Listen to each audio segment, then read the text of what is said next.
Hello, everyone. Welcome to Frame.io Live. I am going to be your host and moderator today. My name is Sean McDaniel, and we are so excited to talk about color, but specifically color inside of Premiere Pro using that Lumetri panel. We're going to bring Ray on here just a few moments, and he's going to talk to you about color theory, how to get started with color, how to approach color, and how to actually work with. They're going to demo it inside of Premiere Pro and go over all this exciting stuff with the world of color. So I want to invite everyone and enjoy. So we've got a few folks in the audience, and we are broadcasting live to multiple channels. So we've got Facebook, Twitch, LinkedIn, and YouTube. For folks on LinkedIn, it's a little harder to get comments in and out. So if you want to switch over to our YouTube channel, we'll definitely have it up there for everyone to access. If you want to ask questions, because that's the big point of this show, is to be able to ask and get those questions answered live on the air with everyone here being able to answer that for you. But I like to start all of my sessions out with where everyone is coming in from. Now, I'm broadcasting from sunny Hollywood, California, as well as Ray. He's in Los Angeles as well. But I'm going to add something else on top of this. I want to ask what else you want to learn more about with color. So tell us where you're coming from. And if you've got some interesting things that you want to know about with color, like I want to know how to approach color. I want to understand gamma and luma. I want to understand hue versus saturation. Like I want to understand all of those points. And this will help us kind of gear some topics out earlier or later as we kind of grow this program out. We're also going to have a survey at the end so you can actually give in some real feedback because we want to create content that you want to see. So I'm going to jump over to the comments, and wow, we've got a lot of folks already saying hello. We've got some hellos. We got some hell yes. I love it. And now we got some locations. We've got Portland, Oregon. We've got Seattle. We've got St. Louis, Richmond, Virginia. We've got Italy in here. Hello, Italy. You guys are all the way across the pond. We've got Toronto.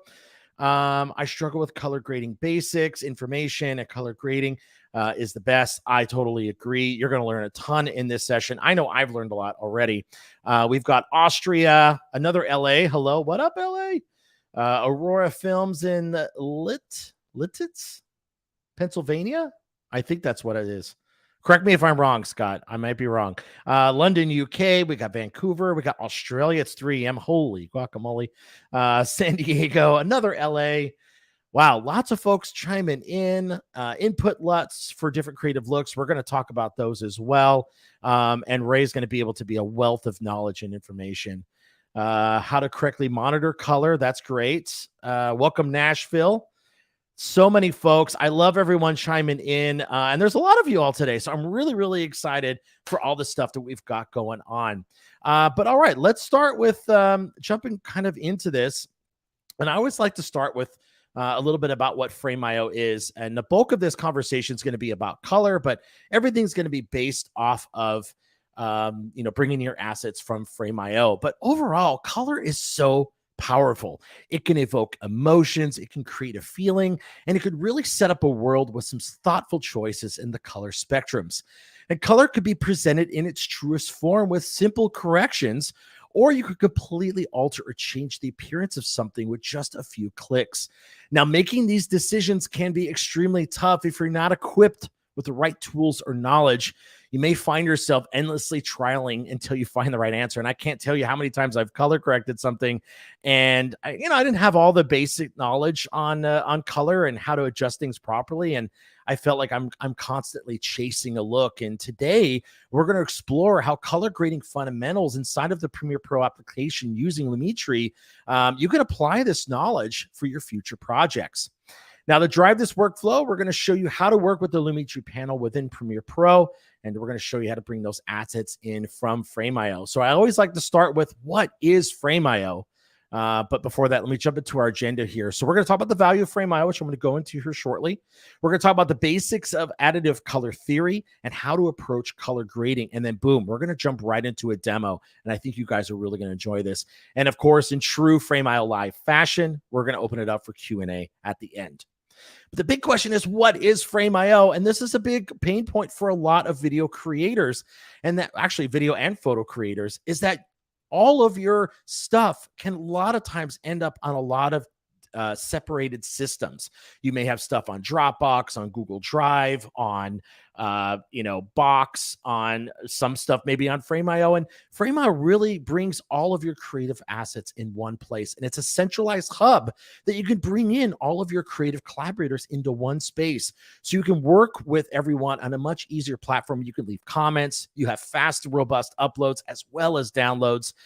We've also got various integrations with, we've got the iOS app for iPhone and iPad. Of course, we have a robust web app. And then for our enterprise users, we've got a robust Apple TV app. But also, we've got integrations with various NLEs. And one of those we're going to show you is Premiere Pro and the Lumetri color panel. And we're going to have our color and finishing editor, Ray, talk to you about that. So I'm actually going to bring out Ray. I know he's got a big smile. I can see him on the little side cam here. How's it going, Ray? Good to see you, buddy. Thank you. It's going great. Great to be here. I'm so glad you're here, and I'm so glad you took some time to talk to us a little bit. But before we get started, I want to let the audience know about who you are a little bit, and how you came out to do color, and then also how you ended up at Frame.io. We'd love to hear it. Absolutely, Sean. Yeah. So I've been in the post-production industry for just over 10 years, mostly as a colorist, and mainly as a colorist. And over the years, I've had a chance to work on some great projects. I've been at different post facilities, including Technicolor, now called Streamland Media. And I've had a chance to work on some amazing projects, including remastering of some of the Marvel titles to HDR. And then I've also had the privilege of working alongside some of the world's best colorists, color scientists, and technology experts in the industry, which led to a development of deepen my passion for not just the creative side, but also the technology side of finishing process. And so that combination of those two led me to join the wonderful Prod Squad team at Frame.io, where we get to basically be at the bleeding edge of technology as well as on the creative side. Amazing. Well, that is a wealth of knowledge. And I know that you and I have had a chance to talk a lot about color in these last few weeks. And I've learned so much in just this little bit of time. So I'm really hoping the audience can garner a lot of this knowledge and use it for future projects. So I know you've got a lot to cover, and I know folks in the audience are eager to get started. But please, if you've got questions, throw them in the queue. Myself and some other colleagues are going to be in the queue trying to answer some as we go along. But we're going to pin a few to save towards the end so we can answer those live and get Ray to share some of his knowledge with us. But without further ado, Ray, I'm going to go ahead and hand over the slides to you. And the floor is yours, my friend. Perfect. Thank you, Sean. Just like with everything else, I believe having a strong fundamental and foundation is a key to success, and not just for color, for everything else. So without further ado, I would like to start with the fundamentals of additive color theory. If you go into the next slide, the additive color theory is based on how human eye perceives visible spectrum of light. So the human eye has the 3 receptor cones. Each receptor cone is respectively sensitive to wavelengths of visible light in the red, green, and blue regions, hence the RGB color space. And those become the primary colors, the red, green, and blue in this color theory. By adding those colors together one by one, we're able to achieve the secondary colors, the cyan, magenta, yellow. And by adding the secondary and the tertiary together, we are able, the secondary and the primaries together, we achieve the tertiary colors or all the other ranges in between. And the other thing to note is that we're dealing with wavelengths of light. So when you add red, green, and blue lights at full intensity, you get white. And when you subtract it at full intensity, you get black. And the difference between the range between the black and the white is your luminance range. And difference between the two basically goes, is your contrast ratio and your dynamic range. There's more to it, but again, for this session, I'm trying to cover a lot, but I'm focusing on the fundamentals. The next concept in color theory it has to do with color harmonies. And if you go into the next slide, Sean, I'm going to go over some basics. On the left side, we have this color wheel that, you've been seeing it on all color correctors. We're pretty familiar with it. And again, it serves as a legend, as a guide for us to know exactly where we are when we're manipulating colors using the wheels at any given correction. And that shows us, if you look at the color wheel, obviously you can see the red, green, and blue colors, but you're also seeing the secondaries and all the ranges in between. And the center is white, or is the most neutral part. And as you move away from the center, you're introducing more saturation in the direction that you're moving your corrector. The next thing is in the color harmonies that has to do with the relationship between the colors. So if you look at the same color wheel, the colors that are next to each other on that wheel are said to be analogous colors or have harmony, because there is a natural fall off from one hue to the other one. But the colors that are completely opposite of each other on that color wheel are said to be the complementary colors, also called contrasting colors. So they're completely opposite of each other. Why are they complementary? Because when you put those two next to each other in a scene, they make both colors complement each other to pop. And that is how we create color contrast in our scenes, by using complementary colors. And the next thing is monochromatic. The monochromatic, you're staying on one shade of one hue of color, you're changing the intensity of it. And so basic terminologies, hue refers to different colors or different shades of color. And saturation refers to the intensity of it. And brightness is that luminance, how bright that can get. If you take away the chroma information, which means chroma refers to all the color, you're left with the luma channel, luminance information, which is portrayed on that grayscale chart on the right side. And so that takes, so up to now, we talked about the basics of the fundamentals of how human eye perceives the colors and relationship between the colors. But the next important chapter in this color theory is about the display technologies and how displays are showing us these colors. So on the next slide, again, I'm going to talk about the basic LCD screen. On a basic LCD screen, you have a backlight, which is responsible. It's a white light color, typically at the 6500 Kelvin, and it's and followed by a layer of RGB pixels and the liquid crystals that is responsible for the chroma information and the contrast. So together, that backlight pumps light through those RGB pixels and create that image that we get to see. Why is this important? Is because this shows us on a monitor, there is a direct relationship between your luminance and your chrominance, or your saturation. So if you're increasing saturation, you're basically intensifying those RGB pixels, and less backlight can get through it. And there's more to it, but essentially less backlight is allowed to go through it. So you're affecting the luminance. And same thing, when you're increasing the luminance channel, you lose some saturation because more light gets through those pixels and dilutes those colors. So you do want to sort of be mindful when you're making one adjustment to compensate for the other. Again, we're trying to stay on the SDR side, or a standard dynamic range, Rec. 709 side. But I want to talk very briefly about the HDR side and small differences. And mind you, these technical differences are there, but essentially what we do as a colorist doesn't really change. HDR gives us a bigger palette, bigger canvas to work with.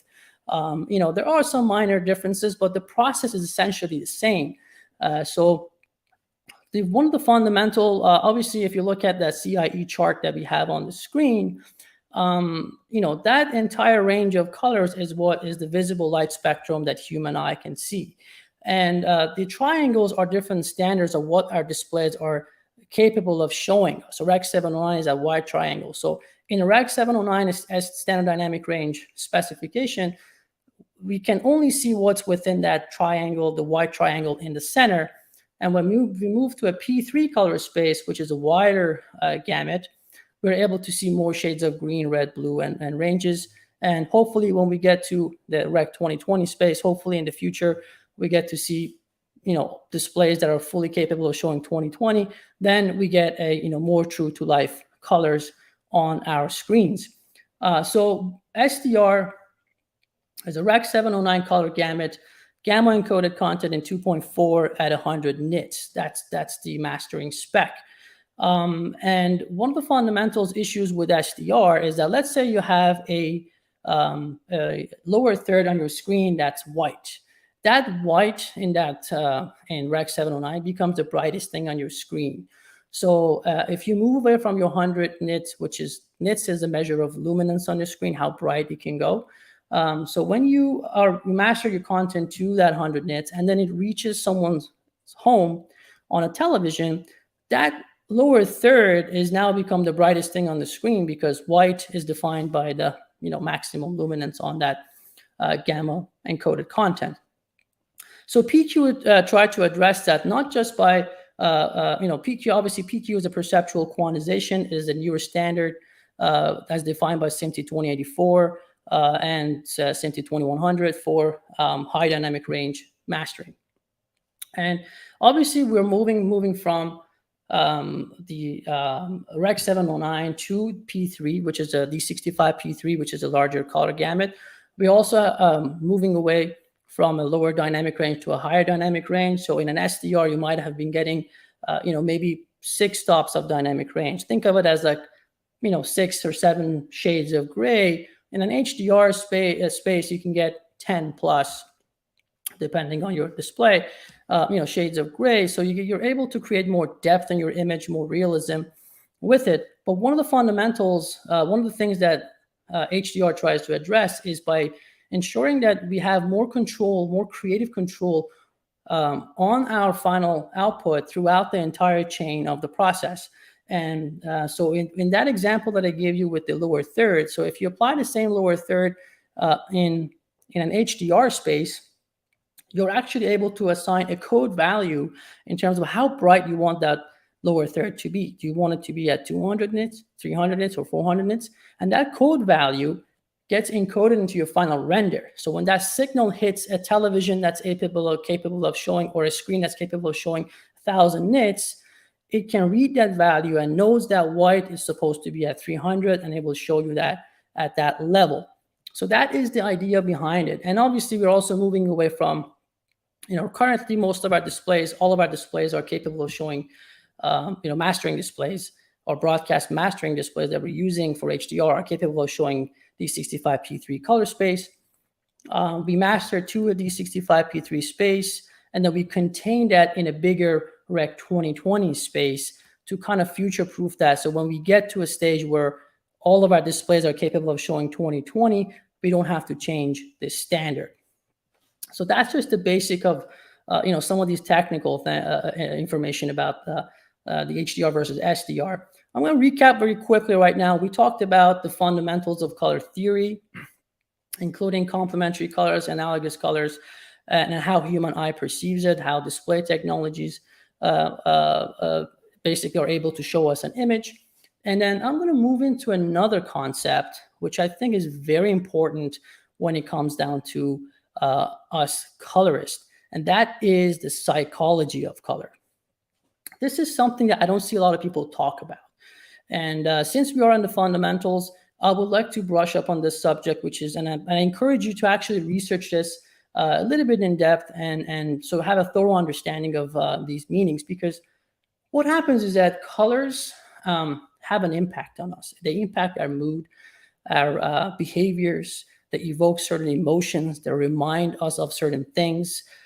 There's feelings involved when we see different colors. So us as colorists, by having a thorough understanding and knowledge of this color psychology and meaning of colors, are able to create color palettes and also able to communicate that with our clients and our filmmakers. Think about it. Color grading is not a standalone process. It's part of that chain of filmmaking process. So through the process of color, we're trying to empower the filmmakers to be able to tell their stories the way they intended to. So it's a part of that storytelling. So by tapping into the meaning of the colors, we're able to actually add more value to the stories and be able to empower the filmmakers to tell better stories. Short example, if you're trying to convey a feeling of tranquility, you're not going to use the color red. As red is more associated with the color blood, danger, and anything but tranquility. but instead you may be using shades of blue that reminds us of water, ocean, rivers, calmness, sky, and feeling of tranquility. So that is the idea. And having this knowledge, including the color science and combined with your technical knowledge of the tools, you're always able to approach any color grading project with confidence. Having said that, I would like to move into the next concept, which is how I approach color grading project. And I get asked this question a lot. Hey, I have this project. How do I start? What do I do? And again, I try to break it down into the simple steps, right?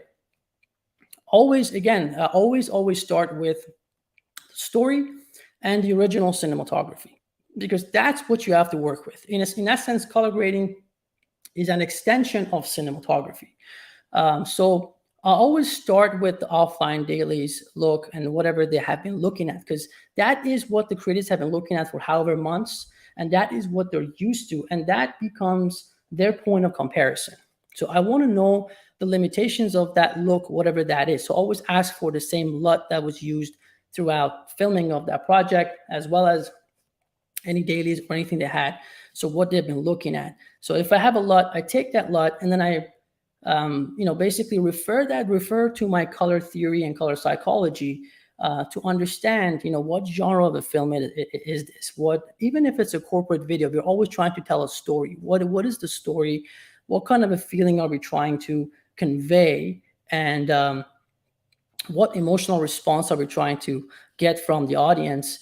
And based on that, some of those colors from the psychology may pop, and that becomes your starting color palette. You have much more confidence because now you know which colors refer to what feelings, and you can start from there. And then you always have to pay attention to the set design, lighting, and draw inspiration from elements that are there. So if you're trying to create more color contrast using complementary colors, see what's in your scene. What is it, all monochromatic? Do we have anything that we can work with or no?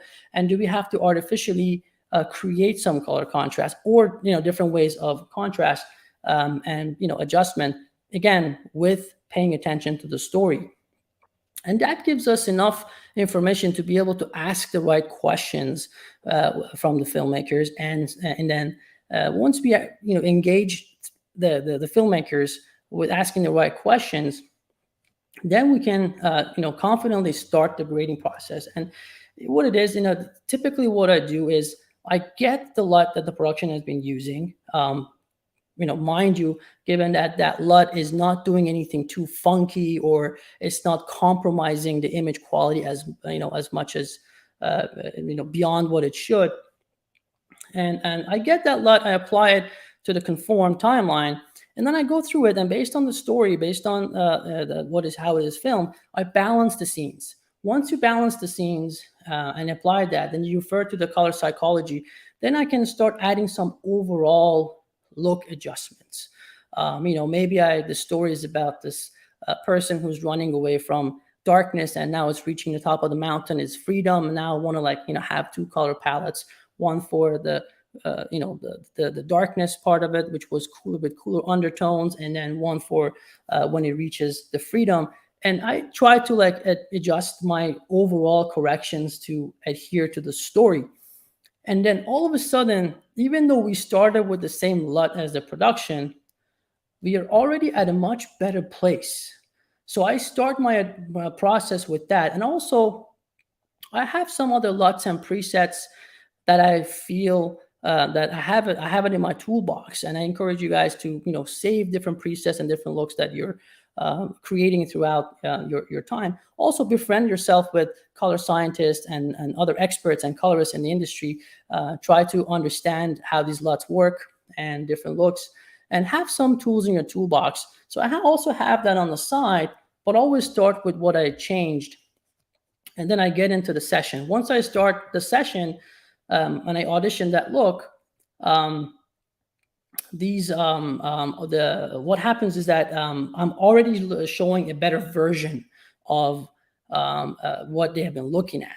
9 out of 10 times I get a reaction that, oh, wow, this looks so much better. Why don't we push it this way and that way? And there you go. You already have your direction. And that is the fundamental of how I approach the color. If I end up sometimes I get this question that, hey, I shot this film and it looks a certain way. It was intended to be one way, but that intent changed, and now I'm not happy with the look. You're a colorist, take it away, and sort of take it away and start auditioning something completely different. And what happens is that at that point is that I will take that project, instead of me sort of going in and trying to create this crazy look that I think is going to look amazing and go overboard and spend a lot of time on it.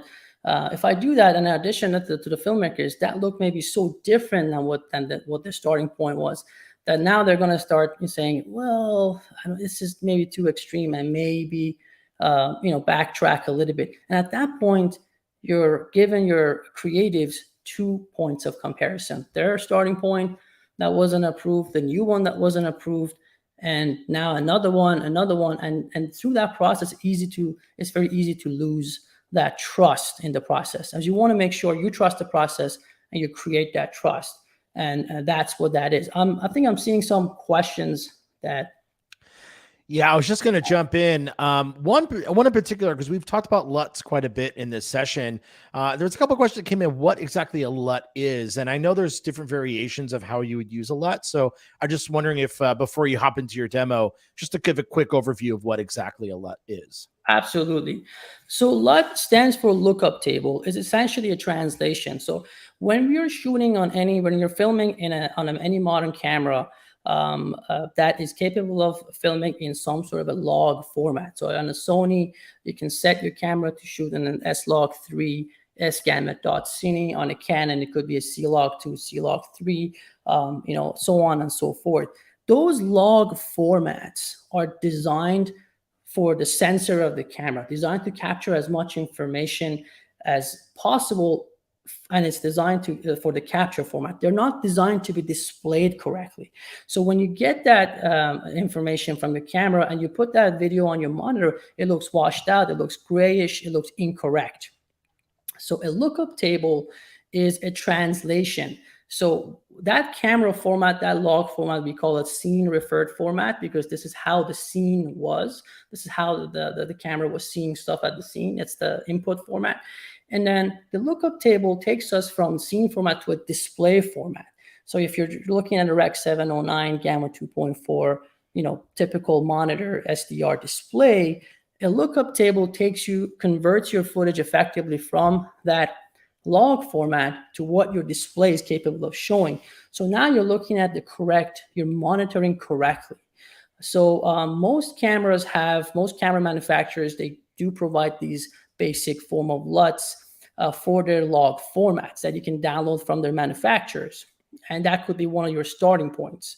And again, that is the process for these LUTs. So you want to make sure if you have these log format content, you're viewing it correctly.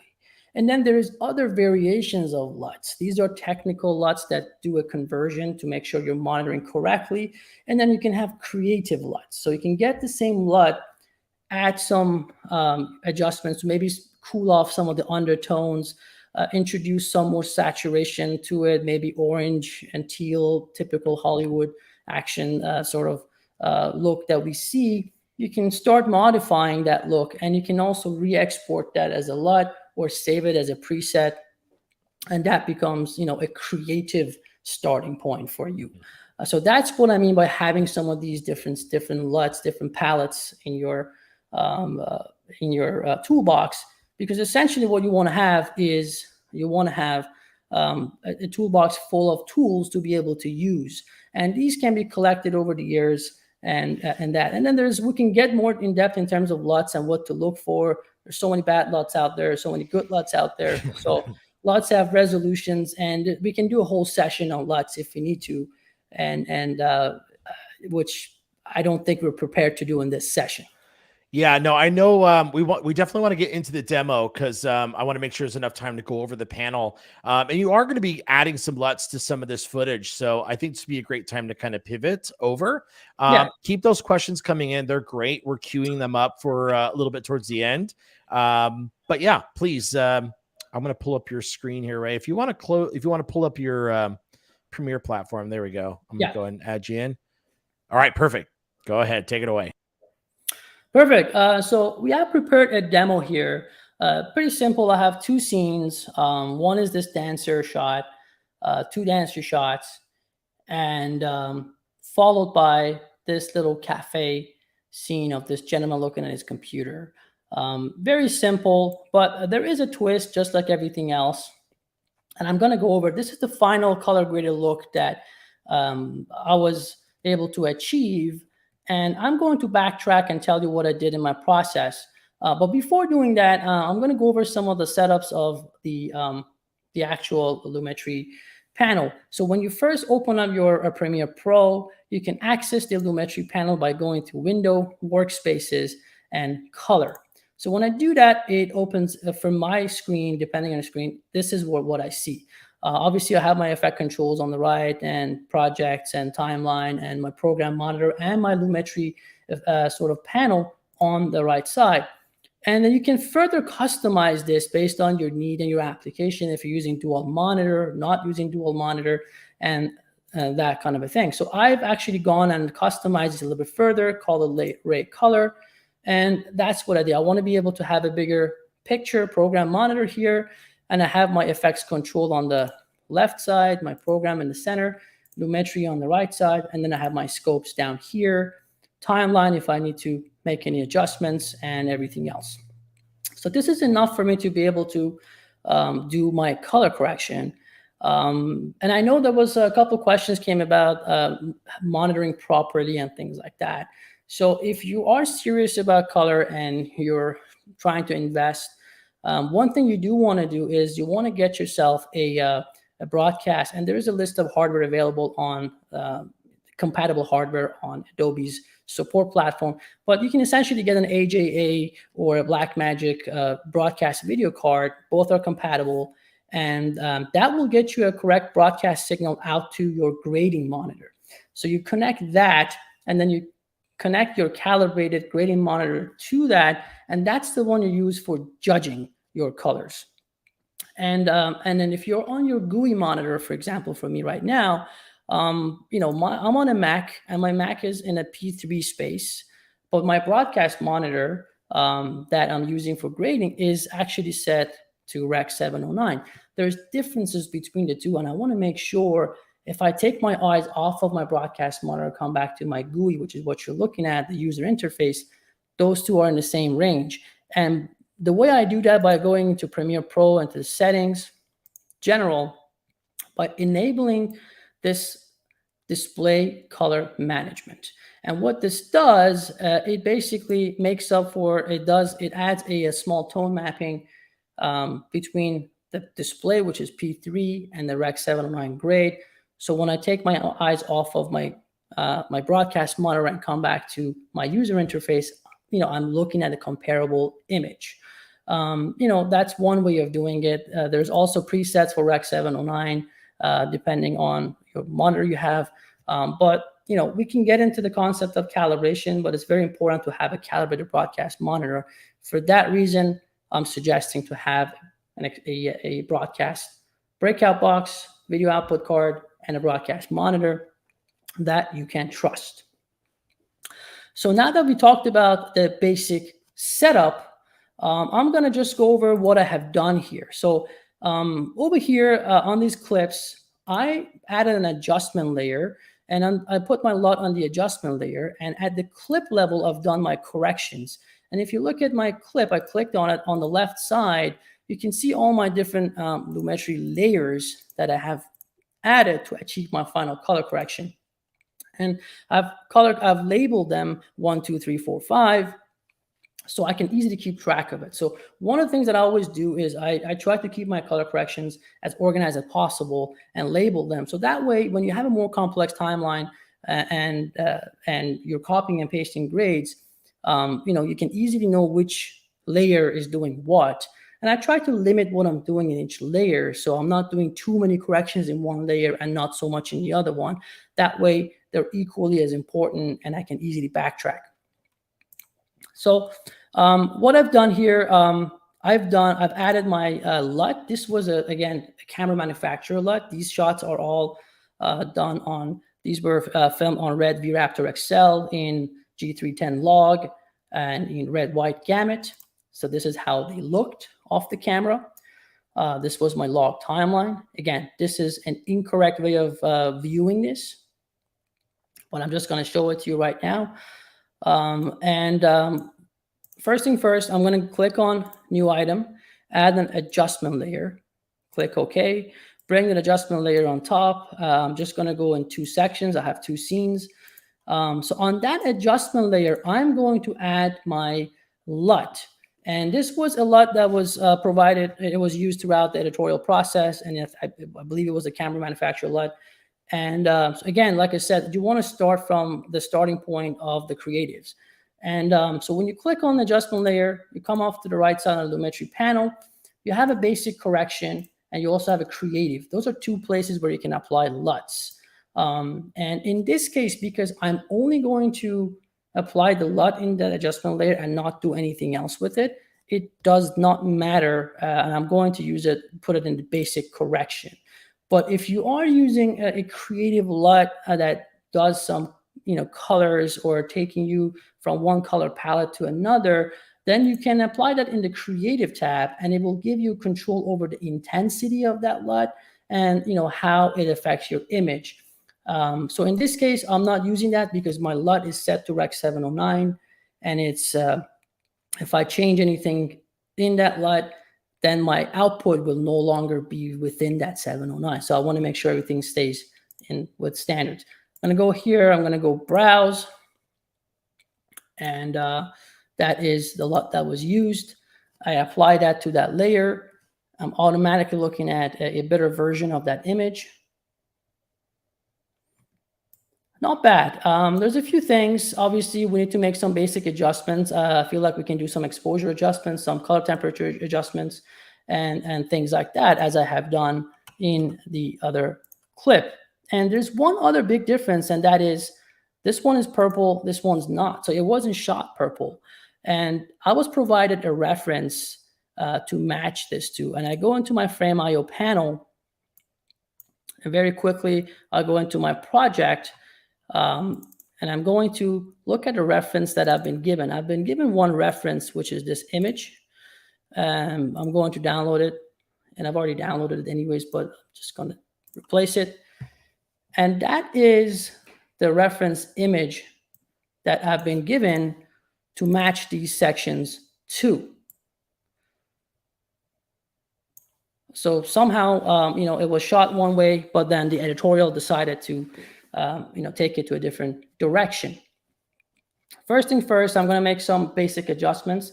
So I'm going to, on my clip level, I'm going to go into my Lumetri. I'm going to add a Lumetri effect, and that shows up here. You can see it there. I'm going to rename that real quick. One base correction, and go in there. Basic adjustment layers, because, and again, this method that I'm showing, one of the important things is that I'm making all my correction and my color adjustments on the log clip, and then send that corrected signal to my adjustment layer that converts it to Rec. 709 image. That way, I'm working with with how it was shot. I'm working with the basically fattest signal there is, more information on the log side. If I apply the LUT first, then I'm limiting everything to 709, and then I do my corrections after. I've already lost some information, so I may not be able to achieve some of the looks that I want to. So I encourage you, this is also called, scene referred or input referred. There's different methods. When we get into more complex color correction, we can talk about it. But I'm doing all my corrections on a log image, and then that goes through my adjustment layer. Wanted to make sure we understand that. I'm going to cool this off ever so slightly. because I want to achieve that reference that we had. I'm going to bring that reference into my timeline. And if I enable my side-by-side viewer, I can park my reference to my reference image, and it can go to different parts of your timeline. And that and the image on the left is my reference. To the right is what I'm correcting. So I'm going to first thing first make some adjustments to the basic contrast, lift up some of the shadows, and some basic exposure. Maybe that's a little too much. I'm going to bring it to 0.2. And I'm looking at my scopes on the right side. Now, this is something that you have to use all the time. So if you look at my scope, a couple of things. It does show Rec 709, which shows my timeline is in Rec 709 space. And another way to check to make sure you're in the right space on your sequence, you can go to sequence settings and working color space set to Rec 709. So these two, they're different scopes that we can use. I like using the RGB parade, which is the one on the right, and my vector scope. And the way they work is very simple. There's also a lot of people use the waveform monitor. So the RGB parade, it basically, this part is decomposing my image into the primary color channels, red, green, and blue. And it's representation of my entire image. If you look at 100% or 1023 is my whites, and black is set at 0. So all the ranges in between are basically showing my range of images. What happens is that with use of the scopes with the RGB parade, he's quickly able to understand how to balance my image, because it's showing me, for example, here blue is more dominant here, and and you can also see how elevated different channels are. So as you're making your corrections, you can sort of balance your image based on that. The second thing is the vector scope, showing you your saturation, how saturated you are. And so the center is white, and as you move away towards the primary and the secondary colors, you're increasing, decreasing saturation. There's also this line here that I want to talk about. It is a guideline to use if you're correcting, if you want to have a reference for Caucasian skin tones. It's not an absolute thing that you have to be exactly on that line, but it is a guideline for us to use and be able to balance our footage and skin tones, making sure we have a reference point.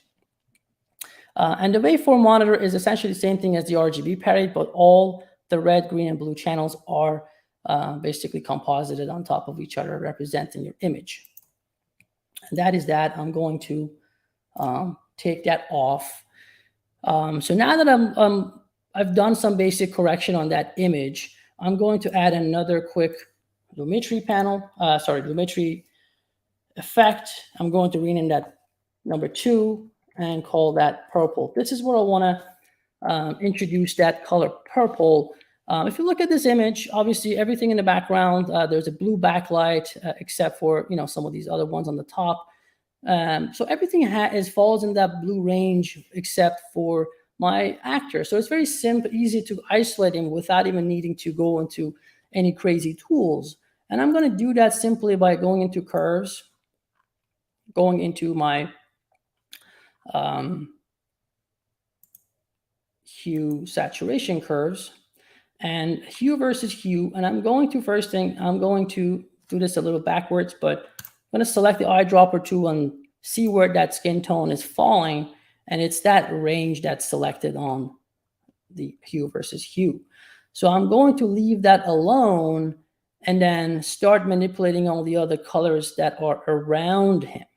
So by not touching that, I'm able to bend that curve so that I can achieve that purple color that we were seeing in that reference. And we can further fine tune where those in and out points are by pivoting, changing those pivot points. But I'm just gonna play with that slightly, make that a little warmer looking, and I think that is looking pretty good, pretty close.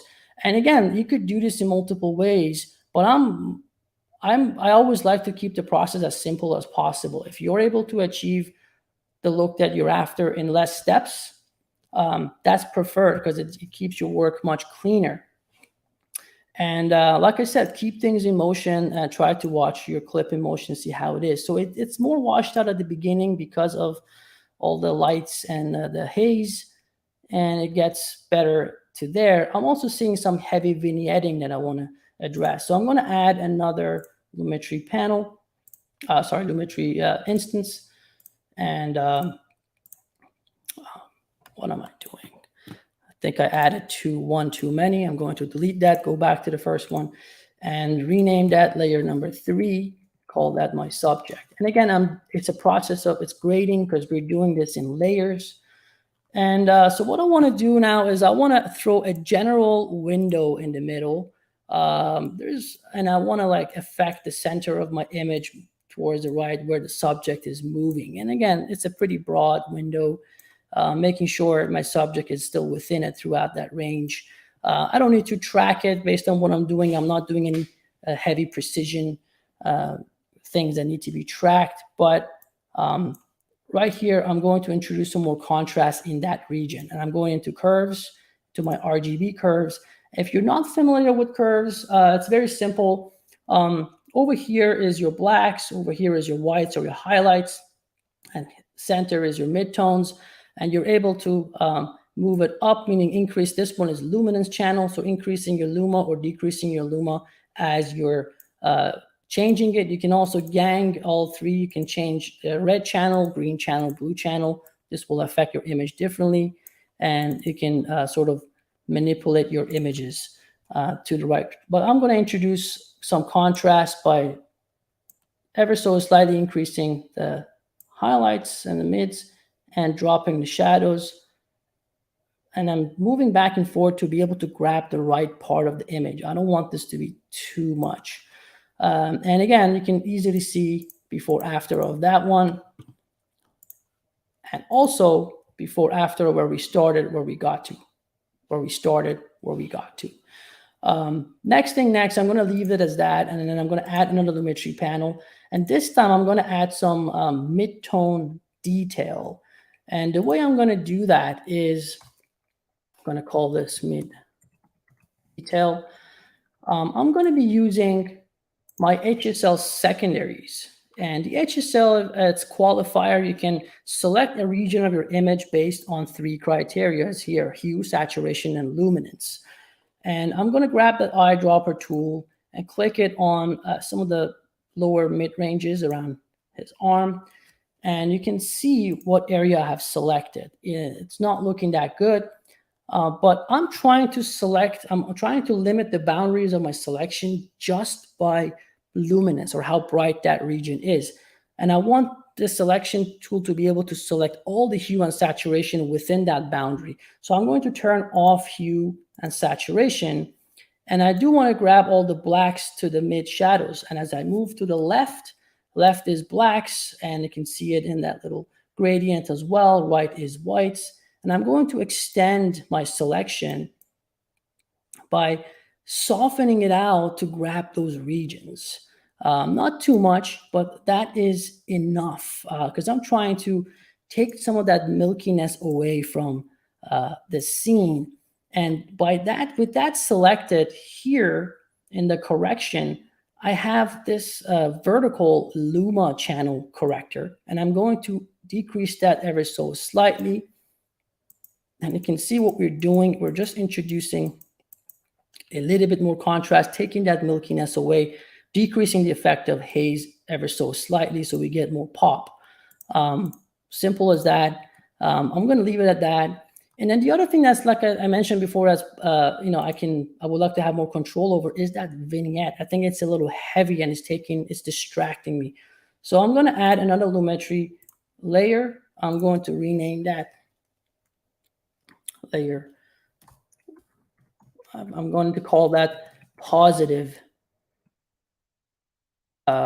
vignette, because I'm going to actually use the vignette tab here and essentially counteract that vignette that's already inherent in the image.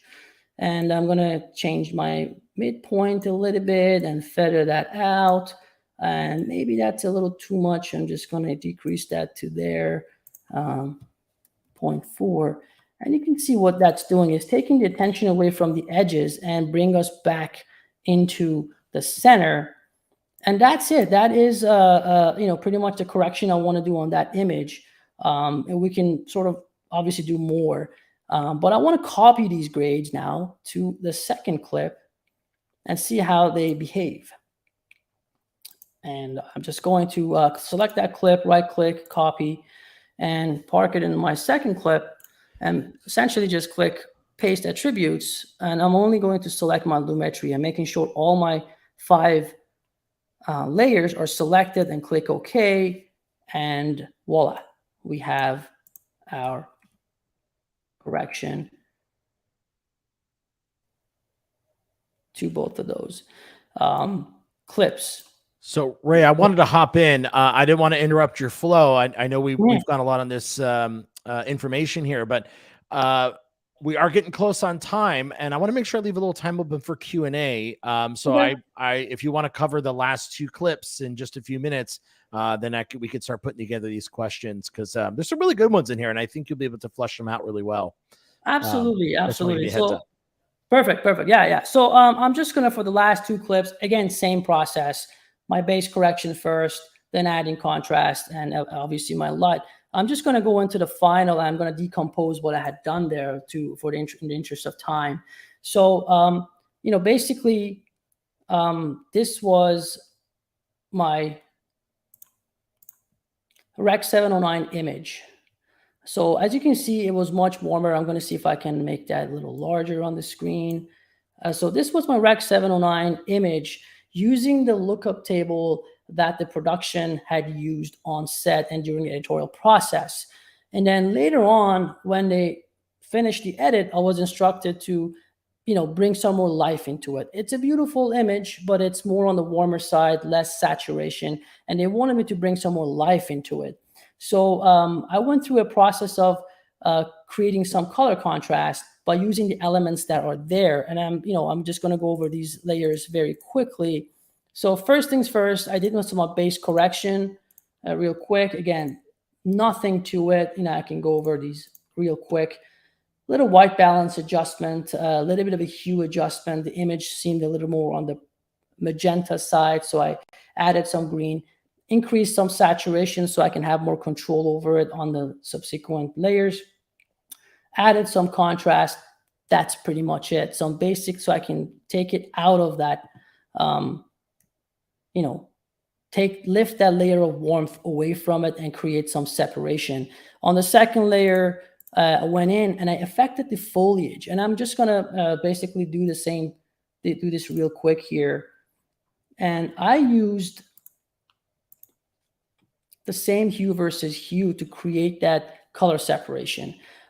So I noticed the foliage was looking a little dull, and I grabbed my eyedropper tool from hue versus hue, selected the plant, and manipulated that to bring out some more life, some green. And then I changed the in and out points to grab more of the plants. And that was the key in this one. And obviously I went and added some more contrast to the subject, lifting up some of the shadow areas, because as this thing moves, you can see it was looking a little dark. By adding this, I'm able to maintain the eye level to be on the subject. And then some more overall, bringing it down to keep that contrast. Copied the same layer over, and made sure I brighten up the hand a little bit with a small window. And that is making sure my eyes are getting directed from the subject in the center to the next shot where the subject is the keyboard in the hands. And that is how I achieved these color corrections. I love it. It's so hard to process all of it. There's just so much information. There's so many ways you could take it. But the way you've set up, additive color theory and how to apply all of those approaches and how you approach color into these clips is truly incredible. So Ray, I appreciate it so much. And I'm sorry you had to rush a little bit there towards the end, but I hope everyone was able to absorb that information. But I think it's a great time to actually jump into Q&A because some of it may be relative to the stuff that you did in your demo. And I'm sorry, I'm a little scatterbrained here, but going through, there's a lot of questions that came in. Absolutely. So I want to kind of jump through each one as we go along. So let's start from the top. The first one came in from Amanda. How much of your actual device, your laptop, desktop, your mobile, play into color grading? So the actual hardware, you mean? I mean, to be honest with you, you need to have proper hardware because one of the most important things about color grading is you have to watch things in motion. And if you're dealing, so right now I was working with 8K raw footage and I was able to get smooth playback. If my laptop or my computer was not capable of doing it, then I would have to convert those into another format or engage proxies or things like that to lower the quality so I can play it through. Because you have to, this is not photo retouching, this is grading and you have to watch things in motion. So because of that, it's important to have beefy system, not too expensive. Right now, I think we're at a stage where most hardwares are capable of, in the upper mid-range are capable of playing back our basic corrections. So it is important. Okay. I'm going to jump into the next question here. Thank you for all the questions, by the way, everyone. It's from Adrian, beginner here. What would be the best settings to film for white balance? I always do auto and I have various results when I edit and post. What to do different with Lumetri for each footage? So I'm assuming what they could do differently in Lumetri for each one of their clips and the footage that they're getting from a shoot. Cool. Obviously, you want to have as much control over your footage as possible. That's why I did not demo any of the auto color correction stuff. I was trying to demo all the manual things where you are, as a colorist, are in control. Same thing with cinematography.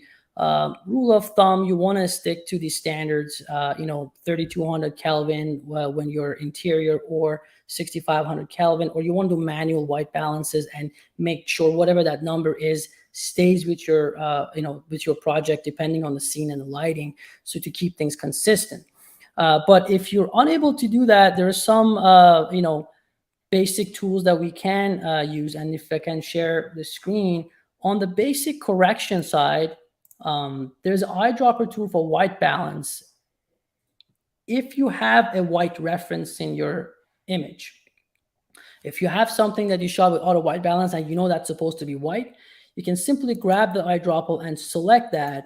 And as you can see, it made some adjustments to my temperature and tint, correcting my image's white balance. So you may want to start there. And if it's giving you decent results, you can obviously manipulate it. It may get you 70% of the way there, and then you would have to make some adjustments there and there. So that is one of the ways to get it to a pleasant, correct place. Okay, perfect. Thank you for that question, Adrian. Okay, so we've got a few questions on monitors. I'm gonna try my best to formulate this question to where we can probably try and answer a few questions at once. So the first one's from Joe, and he asked, is getting a monitor with pre-built color profiles such as an accurate Rec 709 worth it?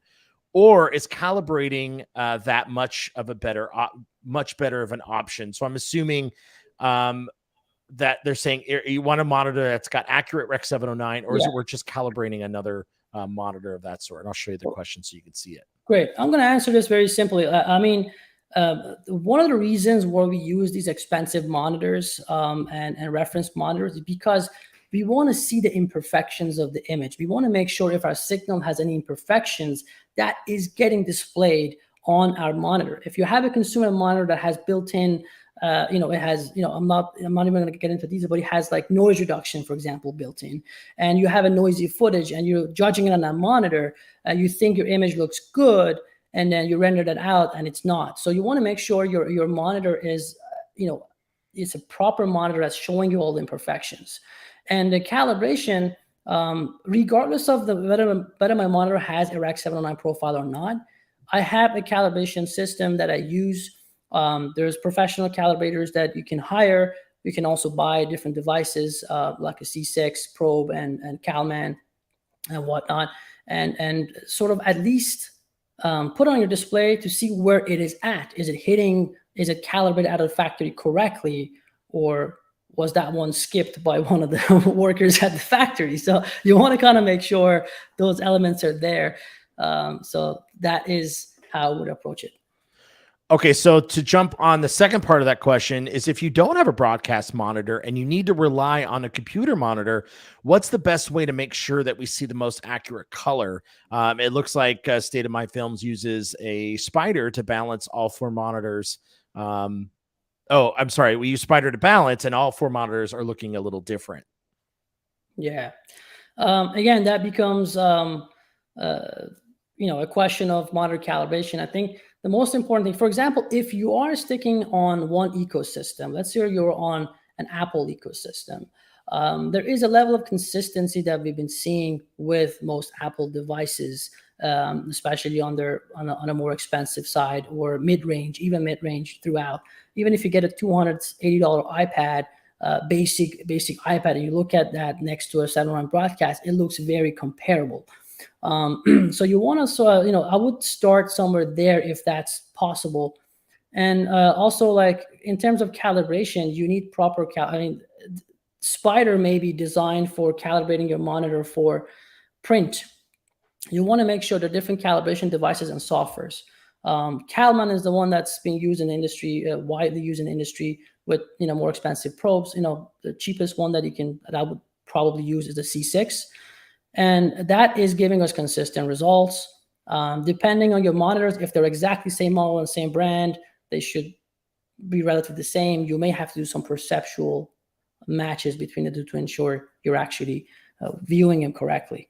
But make sure your calibrator is designed for Rec 709 broadcast, not print, not other things, and it's a more expensive device that can actually read the modern displays correctly. Perfect. Well, unfortunately, everyone, we are out of time, and there's still a ton of questions, but I am seeing in the comments that this was incredibly helpful. So first off, if you're interested in Frame.io, definitely check out this QR code or to get you over to our sales team, and they can actually help you kind of either book a demo or get you set up with a Frame.io account.